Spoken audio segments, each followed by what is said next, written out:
Hello everyone. Today we have to discuss about biogeochemical cycles. Okay, as you know that the nutrients like carbon, oxygen, sulfur, phosphorus continue recycle in the environment. Okay, and this is possible due to the biogeochemical cycles. Okay, so today we have to discuss various types of biogeochemical cycles that continue flow nutrients in the environment. These are the learning objective of today lecture to study various biogeochemical cycle, and these are the learning outcomes of lecture. After completing the discussion, you will able to understand about importance and intermediate of carbon biogeochemical cycle, nitrogen biogeochemical cycle, and phosphorus biogeochemical cycle. So first of all, we need to know general introduction about biogeochemical cycle. Is you know that the term biogeochemicals tells us about biological, geological, and chemical factors. Okay, so you have to see that biogeochemical. Okay, so all the three field including in the terms of biogeochemical cycle, because all that factor affect biogeochemical cycle, or like biological factor affect the cycle, geological factor affect the cycle. Okay, and the chemical factors also affect the biogeochemical cycle.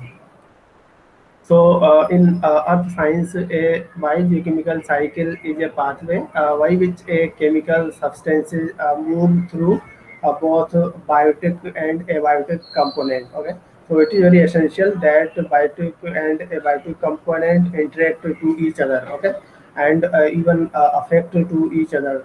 Okay, and this is possible by the continuous flow of nutrients in the environment through biogeochemical cycle. Okay, so that's why biogeochemical cycle is a pathway by which a chemical substances moves through both a biotic component as well as abiotic, like in the lithosphere. Okay, some of the component or intermediates of biogeochemical cycle also comes under the lithosphere, and some of the part of atmosphere and hydrosphere. Okay, and a cycle, as you know that it is a series of changes which come back to the starting point. Okay, that's why here we use term cycle. Okay, which can be repeated again and again. Okay, so a balanced cycle is required to sustain the environment. Okay, if there is any differences in the biogeochemical cycle,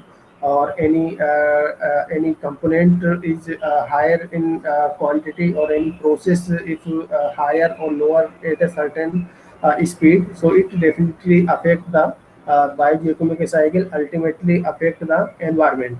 Okay, so that's why it is very important to sustain, to maintain the continuous flow of nutrient among biotic component as well as abiotic component. Okay, that's why so it has a very significant role in the environment.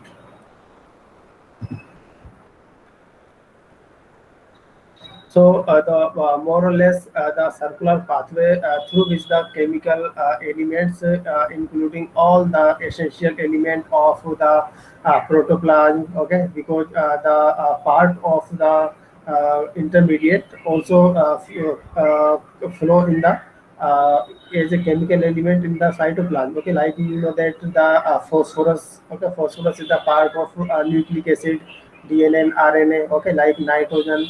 Okay, nitrogen is a part of protein, amino acid. Okay, so that's why the each element, okay, is important and has their significant role. Okay, so that's why the circular pathway through which the chemical element, including all the essential elements of protoplasm, and that circulate in the biosphere from environment to organism. Okay, and back to the environment. Okay, so that's why we have to term use bio, because these elements also enter in the biological system. Okay, and geo. So these chemical also enter into the earth, okay, and chemical. So you know that these element in the form of chemical component. Okay, so that's why the waste suitable terms for this cycle is biogeochemical cycle. And biogeochemical cycle always involve hot equilibrium state. Okay, that means a balance in the cycling of the element between the compartment. Okay, two very essential. Okay, if there is a balance, so the all cycle is sustained. Okay, all cycle in the form of their continuous flow of nutrients. Okay, if there is any disbalance is there, so it definitely affect the resources. Okay, so like you have to see that if we talk about the water cycle. Okay, so you have to see that the continue the fresh water reserve has to be declined. Okay, so why this would be declined? Because definitely due to the imbalance in the water cycle. Okay, or hydro cycle. So, as biogeochemical cycle describe the movement of substances on the entire globe, and the study of these inherently multidisciplinary approach. Okay, so you did not say that the only the chemistry has to be involved in the biogeochemical cycle study. Only biology has to be involved in the study of biogeochemical cycle. Okay, so all these a branch of science involved in the study of biogeochemical cycle. Okay, that's why we use the term interdisciplinary. Okay.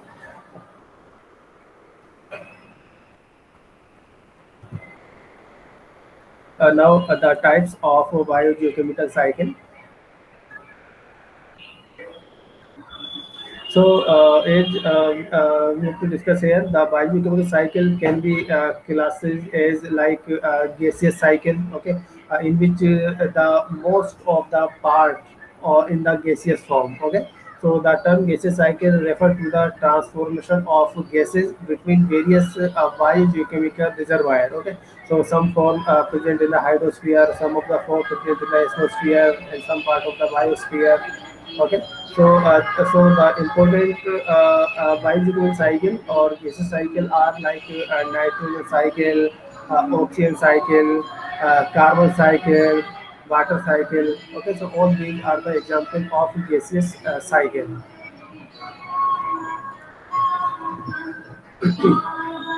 And the second form of biological cycle is sedimentary cycle. Okay, so sedimentary cycle include the leaching and salt from the earth crust, which settle as sediment or rock before the cycle repeat. Okay, so is the term easily show their significance that sediment means when the certain part of the intermediate of the cycle, okay, leaching out or degraded in the form of salt or mineral, okay, from the earth crust, okay, which the settle or sediment or the rock before the cycle repeat. Okay, so if there is any step in which there is sedimentary phase is there, so at that time you use the sedimentary cycle. Okay, so these are the example of sedimentary cycle like phosphorus cycle, sulfur cycle, iron cycle, calcium cycle. Okay, and sedimentary cycle vary from one element to another, but each cycle consists fundamentally of a solution phase and a sediment phase. Okay, so it is very essential that the sedimentary cycle vary from one element to another. Okay? And but each cycle consists of the solution phase. Okay, the solution phase is there, and sediment phase is essential part of the sedimentary cycle. Okay,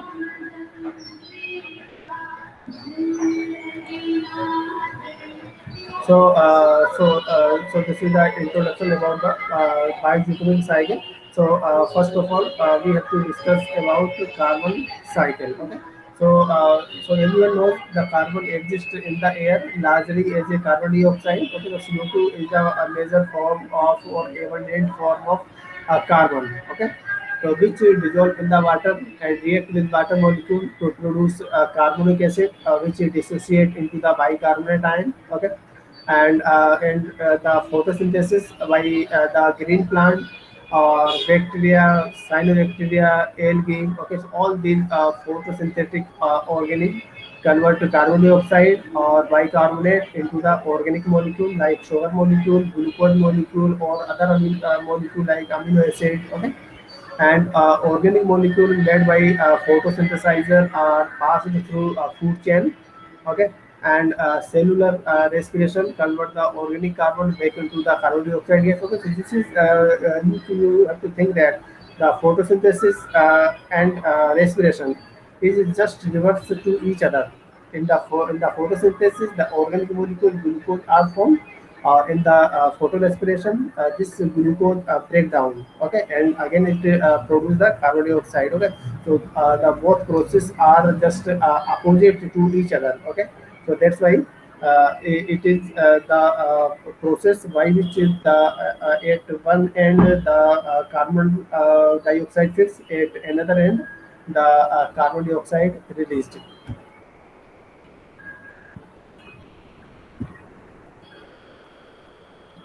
Now this figure shows that the process of carbon cycle. Okay, so as you have to see that the major or evident form of carbon dioxide in atmosphere is the carbon dioxide. Okay, so these are the process. The carbon dioxide can either dissolve in the water. Okay, and uh, uh, form carbonic acid and bicarbonate ion. Okay, and in the next phase, uh, then the most of aquatic plant can also utilize bicarbonate. Okay, and in another end the carbon dioxide by the green plant. Okay, or by the green cover or land plant can be utilized. Okay, and stored in the form of organic molecule. Okay, so you have to see that the carbon dioxide is inorganic molecule, or by these plants or green plants it convert into the organic molecule or organic matter. Okay, so now you have to see that this organic matter either by the either by the respiration or either by the decomposition, it again convert into the carbon dioxide. Okay, so you have to see that how it conserve. Okay, how it is stored and again it released into the environment. Okay, so this process follow again and again. Okay, but if you have to think that the additional factor is there, that is fossil fuel burning. Okay, so this fossil fuel burning, okay, produce carbon dioxide, which is the major component of fossil fuel burning. So you have to see that due to this reason, the carbon dioxide continuously increase in the environment as compared to their consumption. Okay, because this fossil fuel consumption is not part of the natural carbon cycle.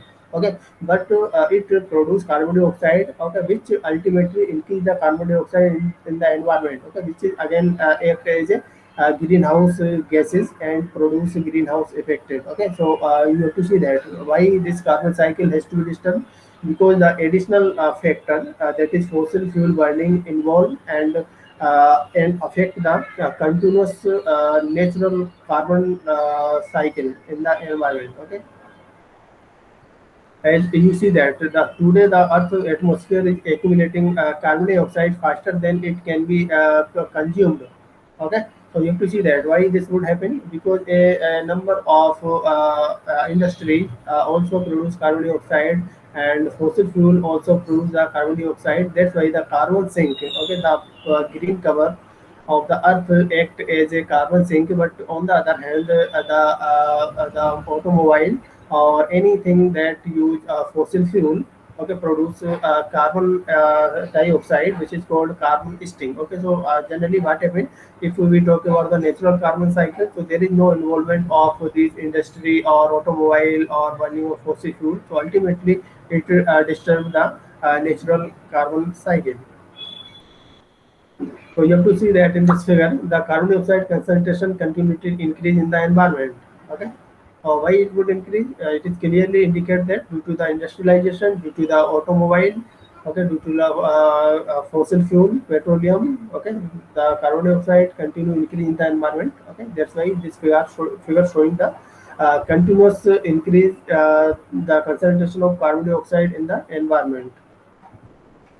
The carbon sink, the like phytoplankton. Okay, so all the phytoplankton, you know that it is small plants that utilize carbon dioxide. Okay, and forest covers also utilize carbon dioxide. Coral reef also utilize carbon dioxide. Okay, some marine virus can able to use carbon dioxide. Okay, so these uh, all organisms that would use carbon dioxide is called carbon sink. Okay, so this is these all organism is a part of carbon sink because it can consume the carbon dioxide or utilize the carbon dioxide. Okay, so that's why as you have to see that in this figure, the carbon dioxide generally fluctuate, but if we see the overall pattern, so it would continuously increasing. Okay, so it will affect the global temperature. Okay, so you have to see that the global temperature continuously increase because the carbon dioxide gas is act as a greenhouse gases. Okay, which increase the temperature of Earth because this carbon dioxide can absorb the radiations which ultimately increase the temperature. Okay, just like a greenhouse or polyhouse. So now the second cycle is the nitrogen cycle. Okay, so as you know that nitrogen is also the important element. Okay, and the majority of Earth's atmosphere is nitrogen. Okay, even in environment, approximately 78% nitrogen is present. However, atmospheric nitrogen has limited availability for biological use. Okay, so this free nitrogen can utilize by the some of the microorganism or nitrogen fixing bacteria.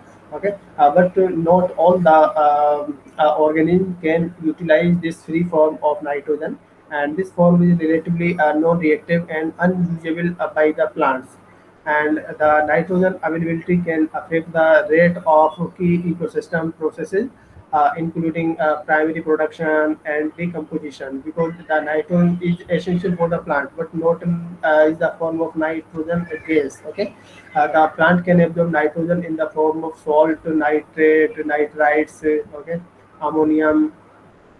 So the nitrogen cycle is the process by which nitrogen is converted between its various chemical forms, and this transformation or conversion between the various chemical forms can be carried out through both biological processes and physical processes. So what are these processes? So the nitrogen is present in the environment in a wide variety of chemical form, like organic nitrogen. Okay, and organic nitrogen, that means like uh, ammonium. Okay, ammonium ion, or nitrite, NO2 minus, nitrate, NO3 minus, nitrous oxide, okay, N2O, nitric oxide, NO, inorganic nitrogen gas. Okay, so these are the various form of nitrogen and their compound. Okay, and organic nitrogen may be in the form of living organism. Okay, or humus. Okay, humus means the organic form of nitrogen that's present in the soil. Okay, which increase the fertility of soil. Okay, or humus of soil, or in the intermediate product of organic matter decomposition.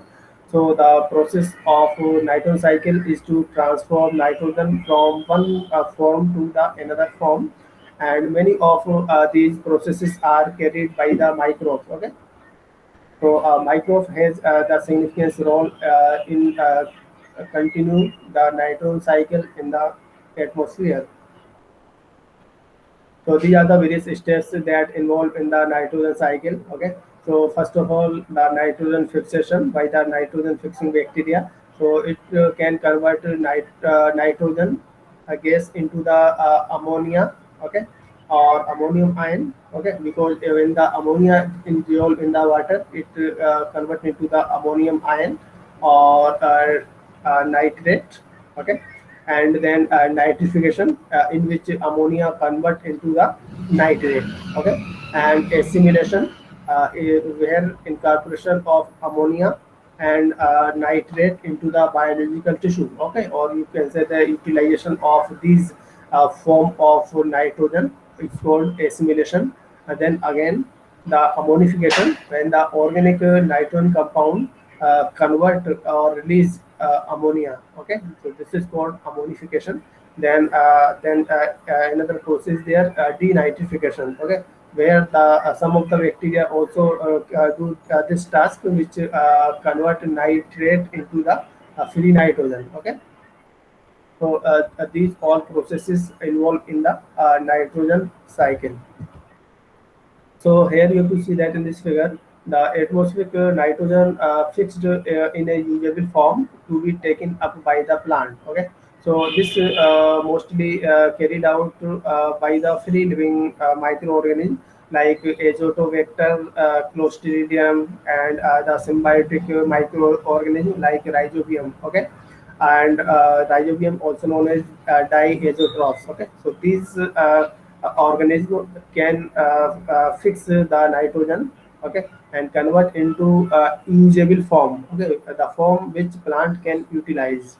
And the symbiotic nitrogen fixed bacteria like rhizobium usually live in the root nodule of the leguminous plants. Okay, and they form a mutualistic relationship with the plant. Okay, mutual means both get benefited and producing ammonia in exchange for carbohydrate. Okay, and today about 30% of the total fixed nitrogen is produced industrially using the Haber-Bosch process, which use high temperature and pressure to convert nitrogen gas into the ammonia. Okay, so this process can utilize while the fixation of free nitrogen into the ammonia, and now and this convert into the urea in the industry. Okay, so the urea which utilized in the agriculture field comes from this process. And the nitrification process is the conversion of ammonia to nitrate. Okay, and is performed primarily by soil living bacteria and other nitrifying bacteria. So in this process, the primary stage of nitrification, the oxidation of ammonia, okay, is performed by the bacteria like nitrosomonas. Okay, and which convert ammonia to nitrites first. Okay, then other bacteria species such as nitrobacter are responsible for the oxidation of this nitrite into nitrate. Okay, so ultimately the free nitrogen convert into the nitrate, which is formed by which the plant can utilize, and it is important for the ammonia to be converted to nitrate or nitrite, because ammonia gas is toxic to the plant. That's why. Okay, so in this figure you can see that how this would happen, and the ammonium ion convert into the nitrate. Okay, so this process is called nitrification. And another process is assimilation, that is utilization of ammonium ion or nitrate by the plants. And plant take nitrogen from soil by absorption through their root as amino acid, nitrate ion and nitrite ion or ammonium ion. Okay, so these are the form which plant can utilize, and plant can absorb nitrate or ammonium from the soil via their root hairs. If nitrate is absorbed, it is first reduced to nitrite ion. Okay, then ammonium ion for incorporation into the amino acid synthesis, nucleic acid synthesis, chlorophyll synthesis. Okay, so that's why this process is called assimilation. And in the plant that have a symbiotic relationship with rhizobium bacteria, some nitrogen is assimilated in the form of ammonium ion, which directly utilized by the plant. Okay, so this is again a benefit of symbiotic relationship of a plant with rhizobium bacteria. And the another process is ammonification. Okay, so when a plant or animal dies, okay, or an animal expel a waste, the initial form of nitrogen is organic. Okay, so obviously organic nitrogen present in the plant or animal dead remains, and bacteria or fungi convert these nitrogen into the ammonia, and this process is called ammonification. Okay, or mineralization. And the some of the enzyme that involved in this process is glutamine synthetase, glutamine oxoglutarate, and glutamine dehydrogenase. Okay, and another process that involved in the nitrogen cycle is denitrification. So denitrification is the process of the reduction of nitrate back into the environment in the form of nitrogen gas, and this process is performed by some denitrifying bacteria like Pseudomonas and Clostridium. Okay, in the anaerobic condition, and they use the nitrate as an electron acceptor in the place of oxygen during respiration. Okay, so that's why it is anaerobic process, and denitrification happen in anaerobic condition like in waterlogged soil. Okay, so this reaction shows that nitrate convert into the nitrite, nitrite convert into the nitric oxide, nitric oxide convert into nitrous oxide, then it convert into the nitrogen gas. Okay, so ultimately, the nitrogen cycle complete that involve all these processes. So in this figure, you have to see that all these processes. Okay, so first of all, you have to see that the upper part of this figure, the free nitrogen. Okay, and this free nitrogen can only utilized by the nitrogen fixing bacteria that present in the root nodule of the leguminous plant.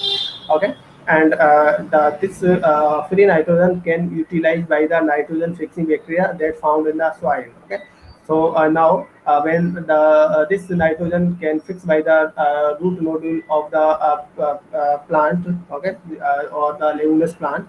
So these can utilize by the plant directly. Okay, but if the nitrogen fixing bacteria in the soil fix nitrogen, in so first it fixes in the form of ammonium ion. Okay, and this ammonium ion can convert by the nitrifying bacteria into the nitrate. Okay, now this nitrate can utilize by the plants, or plant can absorb this form of nitrogen, which is called assimilation, and the plant can also able to utilize ammonium ion. Okay, directly.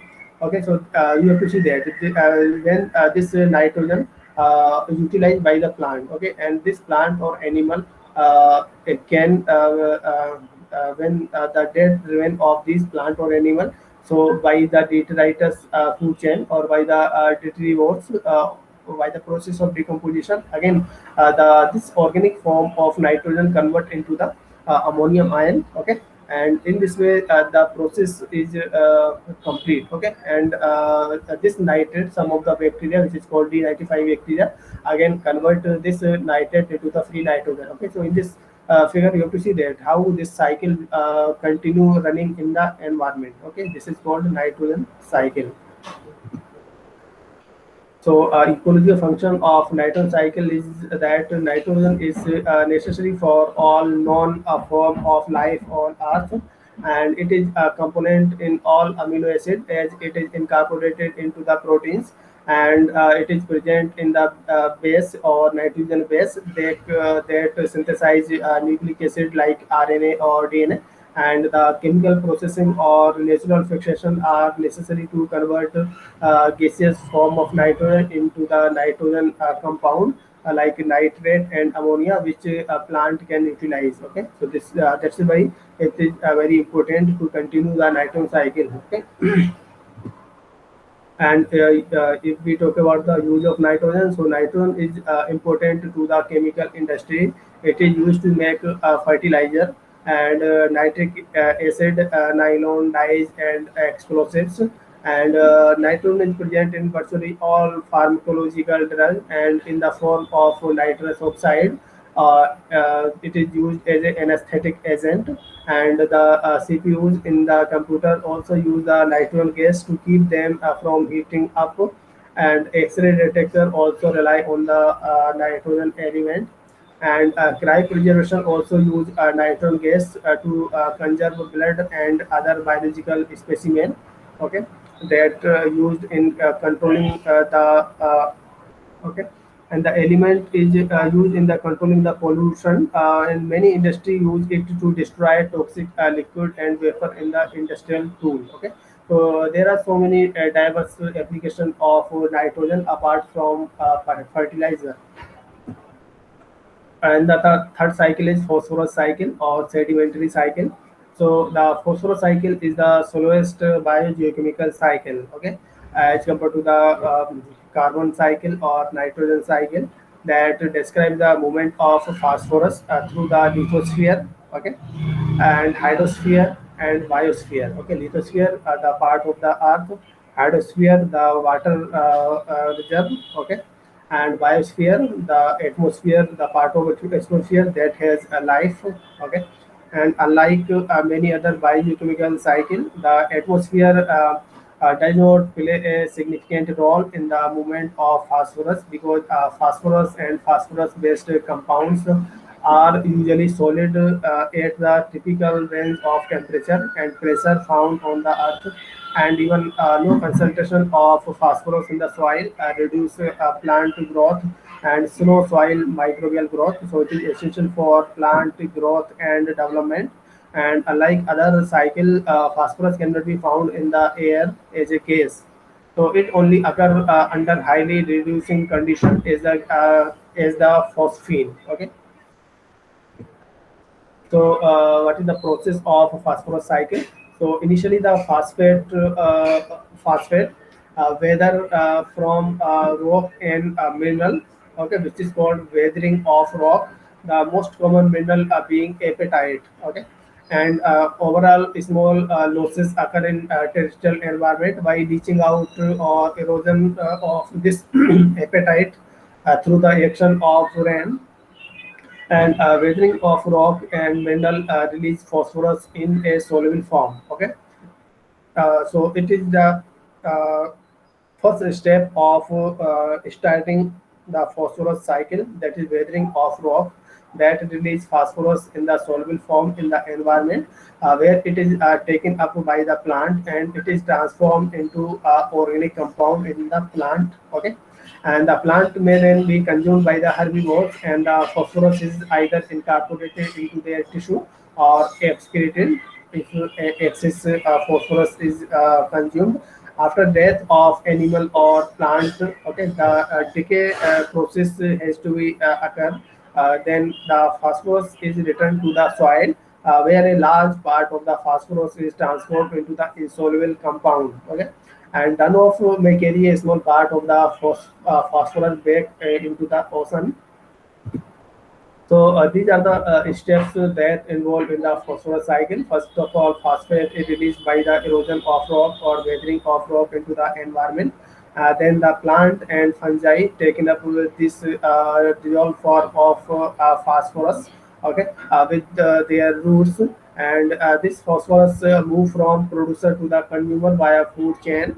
And now the phosphorus may seep into the groundwater from soil over time, forming into a rock. When these rock erode, the cycle begin again. Okay, so this take a very long time. Okay, to continue the cycle. Okay. So in this way, we have to see that first of all, the weathering of rock dissolve phosphate into the soil. Okay. Now this phosphate that present in the soil can absorbed by the plant, as you have to see in this figure, and the herbivores can feed on these plants and utilize this phosphorus. Okay, and convert this inorganic form of phosphate into the organic form. Now, when these plants or animal die, uh, so uh, so the detritus food chain has to be start, and the detritus that present in the soil decompose this organic form of phosphorus. So again, it entered into the soil, which again utilized by the plant. Okay, and when this phosphate leach out into the ocean, it deposit layer by layer and form rock within a long period of time. Okay, so this is the process. Why it would take a long time to continue. Okay, so what is the ecological function of phosphorus cycle? So phosphorus is an important nutrient for plant growth and development, as well as is required for the animal. And phosphorus is also a limiting nutrient for aquatic organism. And phosphorus does not enter the atmosphere, remaining mostly on the land in rock and soil mineral. Okay, So there is no form of phosphorus that involved in the phosphorus cycle, which is in gaseous form. So it is totally sedimentary cycle, and 80% of the mined phosphorus is used to the make fertilizer. Okay, so phosphorus from fertilizer seaways can cause pollution in the lake and stream. Okay, this is called eutrophication. Okay, and that is abnormal growth of algae, which is called algal bloom. That is due to the eutrophication or the excess phosphorus that can enter into the aquatic ecosystem. And phosphorus normally occur in nature as a part of phosphate ion. Okay, PO4 3 minus, and the most abundant form of phosphorus is orthophosphate. Okay, and the biological function of phosphorus is the primary biological importance of phosphate is an component of nucleotide, which serve as a energy storage within the cell. Okay, which is adenosine triphosphate. Okay, so, all other nucleotides require phosphate, and when linked together to form nucleic acid, it also requires phosphate to form phosphodiester bond. And the double helix of two strand of DNA in is only possible because of phosphate ester linkage form and form the DNA helix or RNA helix.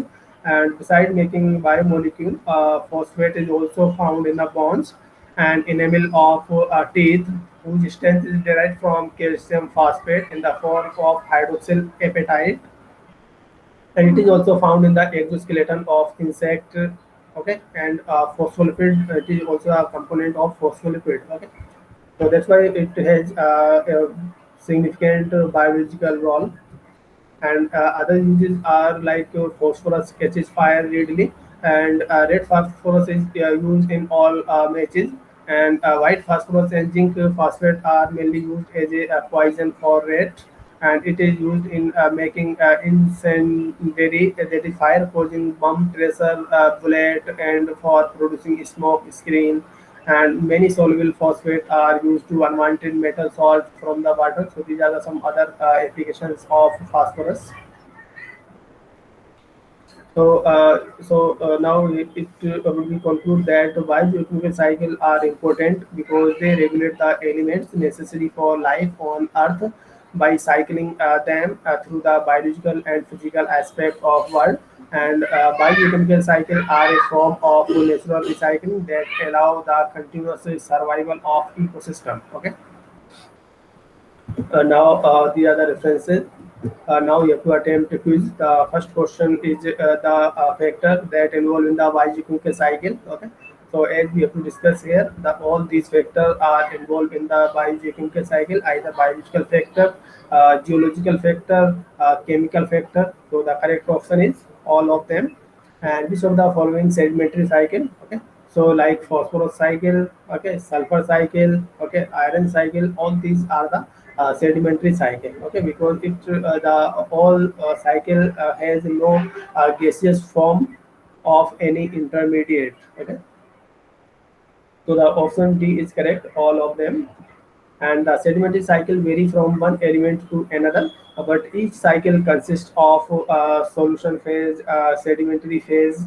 Okay, so while we study the phosphorus cycle, we have to see that the after weathering of rock, the phosphate dissolve in the dissolve in the water. Okay, and the plant can utilize this dissolved form of phosphate. Okay, so it has both form: the sedimentary phase, that is phosphorus present in the rock, and solution phase, that phosphate present in the soil or water.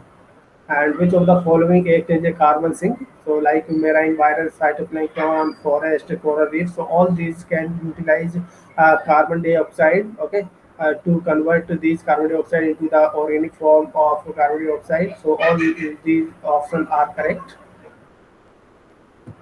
And nitrogen is present in the environment in which of the chemical form. The first option is organic nitrogen, nitric oxide or inorganic nitrogen gas. Second option, ammonium ion or nitrate, NO3 minus. Third option is nitrite, NO2 minus, or nitrous oxide, N2O. Okay, so as you know that there are various form of nitrogen is present in the environment or either in the soil or water. Okay, So the all form of the part of the natural cycle. Okay, so the option B is correct. And the most abundant form of phosphorus is, so yes, we have to discuss here. The most abundant form of phosphorus is orthophosphate. Okay, so the correct option is A, orthophosphate. Okay, so thank you everyone. So any question?